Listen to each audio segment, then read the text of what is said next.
அப்துல்லா இப்னு ஜுபைர் ரலியல்லாஹு சொல்றாங்க, ஸல்லல்லாஹு அலைஹி வஸல்லம் அவர்கள் கான ரசூலுல்லாஹி ஸல்லல்லாஹு அலைஹி வஸல்லம் யுஷீரு பி இஸ்பஹிஹி இதா தஆ. ஸல்லல்லாஹு அலைஹி வஸல்லம் அவர்கள் துஆ செய்யும் பொழுது அந்த விரலை கொண்டு சமிக்கை செய்வார்கள். வலா யுஹர்ரிகுஹா, அசைத்துக் கொண்டிருக்க மாட்டார்கள். அபூதாவுல இருக்கு, தெளிவா வருது. அசைக்கல, அசைச்சுக்கிட்டே இல்ல, இஷாரா தான். அப்போ அசைத்துக்கிட்டே இன்னொரு ஹதீஸ் இருக்க, அது ஒவ்வொரு தொழுகையிலும் நடந்தது பற்றி சொல்லப்பட்டது.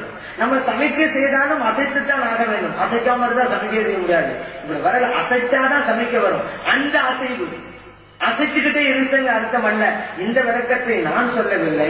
இந்த ஹதீஸை கொண்டு வர்றாங்கல்ல வஹாபிகள் எல்லாம், அந்த ஹதீஸ் பைஹக்கில இருக்குது. பைஹக்கில கிதாபிலே அந்த இமாமே எழுதி வச்சிருக்கிறாங்க. அந்த ஹதீஸ்க்கு கீழேயே ஹதீஸோட வந்துக்கிறது, கீழோட படிக்கிறது இல்லை. வைகுமா அது கீழே இருக்கிறாங்க. அல் முராது பி தஹரீகி, இந்த ஹதீஸிலே தஹரீக் அசைத்தல் என்பதுடைய பொருள் அல் இஷாரத்து பிஹா, சமிக்கை என்பதுதான்.